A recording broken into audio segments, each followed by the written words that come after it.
Hello friends, বকুলের lifestyle চ্যানেলে সকলকে স্বাগত জানাই। আজকের ব্লগে থাকছে নববর্ষ উপলক্ষে গণেশ লক্ষ্মীর পুজো। এটা নিয়ে আজকের পুরো ব্লগটা থাকছে, দেখতে থাকুন। আশা করি আপনাদের সকলে ভালো লাগবে।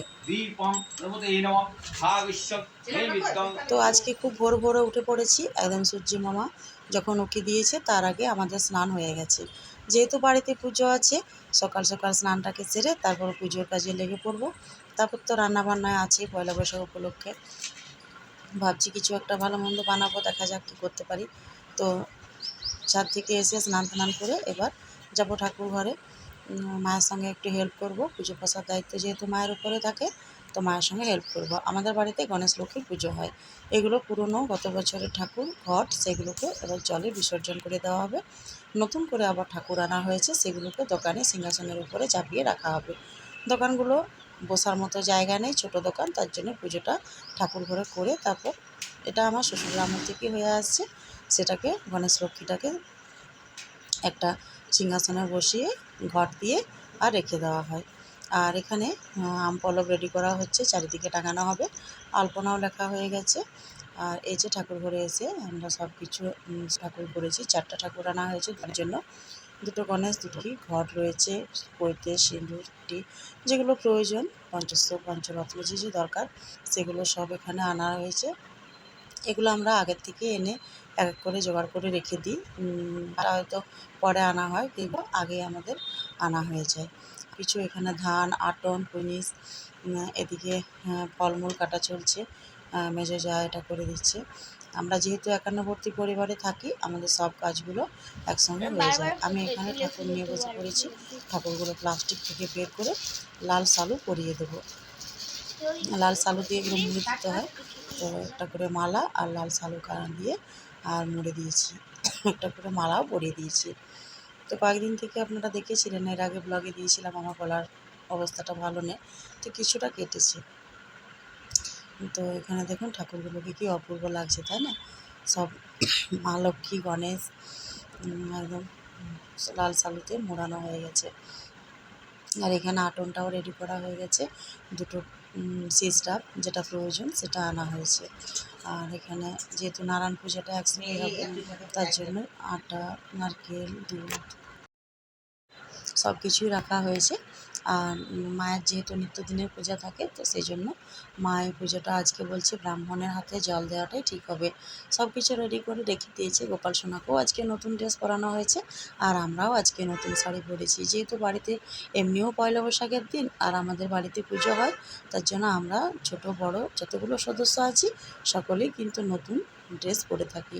এটা আমাদের বরাবরই কিন্তু পয়লা বৈশাখের একটা বাজার হয়, যে মানে যেমন পারা যায়, এই নয় যে বিশাল কিছু দামের বা কিছু, কিন্তু সবার মন জয় করার জন্য মোটামুটি জামা কাপড় আনা হয়।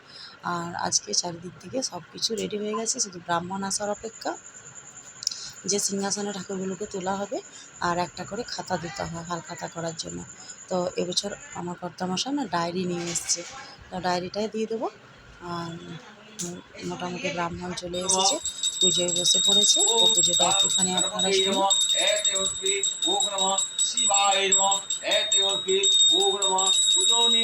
নববর্ষ ওম ওম গাং গণপতে নমঃ, ওম গন্ধ গণপতে নমঃ, ধূপং দীপং গণপতে নমঃ, ভাগস্যং নৈবেদ্যং ওম হন্তু, ওম স্বস্তি ভবন্তু হন্তু, ওম স্বস্তি ভবন্তু হন্তু, ওম স্বস্তি ওম স্বস্তি। ওম তত্ত্বস্মি ঋষাদি নানাদেবতা পূজা পূর্বক শ্রী নববর্ষ পূজা কর্মণ্য ওম হৃদ্ধিং ভবন্তু হন্তু, ওম হৃদ্ধিং ভবন্তু হন্তু, ওম হৃদতাম ওম হৃদতাম ওম হৃদতাম নম সংঘং, ওম নমঃ গাং গণপতে নমঃ, ভং ইতিশ্চ অর্ঘায় নমঃ, ভং ইতিশ্চ অর্ঘায় নমঃ।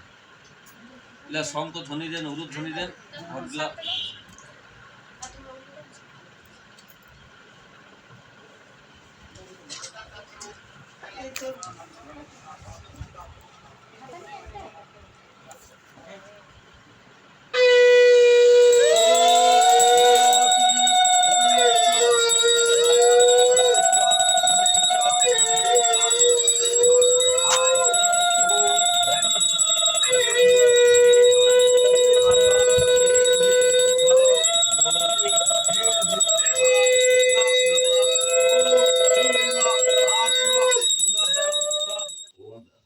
পুজো প্রায় শেষের মুখে।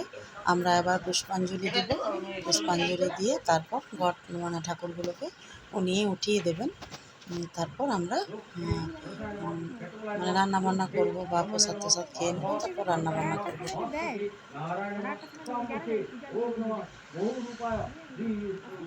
আর এই পুরোহিত মশাই কিন্তু পুজো খুব ভালো করেন, বেশ মন্ত্র উচ্চারণও ভালো, আর অনেকক্ষণ অবধি পুজোও করেন। আজকাল কী হয়েছে, পুরোহিতরা কিন্তু কাজের চাপে, ওদের পুজোর চাপে কোনোরকম যথা নামে সংকল্প করে চলে যান, কিন্তু আমাদের এই পুরোহিত মশাই খুব ভালো পুজো করেন। সেজন্য আমরা সবসময় চেষ্টা করি এনাকে ডাকার। একে তো ব্রাহ্মণের অভাব, তো তারপর থেকে আগে একে বুক করে রাখতে হয়। তারপর রান্নাবান্নাগুলো আর শেয়ার করলাম না, কী কী করেছি একটু দেখিয়ে দিই। পয়লা বৈশাখ উপলক্ষে মাছের ঝোল হবে, আর এখানে আছে কাঁচা আমের টক সর্ষে ফোড়ন দিয়ে। তারপর হয়েছে আলু পোস্ত, ভাজাভুজি করেছি, অনেক কিছু করেছি, কিছু কিছু রান্না দেখিয়ে দিলাম। আর রয়েছে ডাল, তারপর একটুখানি সজনে শাক ভাজা কর্তামশাইয়ের জন্য।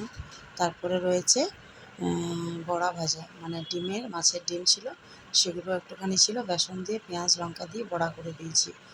মাছের ডিমটা আনলে এভাবে আমি শুকনো বড়াই রেখে দিই, ওটাকে নিয়ে আর কিছু বানাই না রেসিপি। তারপর অনেক লাড্ডু আনা হয় দোকানে প্রসাদ দেওয়ার জন্য, কিছুটা ঢেলে দিয়েছি গামলার মধ্যে, আরও এখনও অনেক হয়েছে, এগুলো সাজানো হবে প্যাকেটে। আর তার সঙ্গে থাকবে বরফি, আর সেও যেটা হয় সেও ভাজা, সেই সেওটা থাকবে। অন্য বছর নিমকি থাকে বা পাল্টে পাল্টে করে দেওয়া হয়, এবছর এগুলোই আনা হয়েছে। নিজে মোটামুটি কিছুটা পরিমাণ সেও বের করে দিয়েছি, তারপর আরও প্রয়োজন হলে আরও বের করে দেবো। তো যাই হোক বন্ধুরা, ব্লগটা আমার কেমন লাগলো আপনারা জানাবেন। সকলকে জানাচ্ছি শুভ নববর্ষ। Good bye.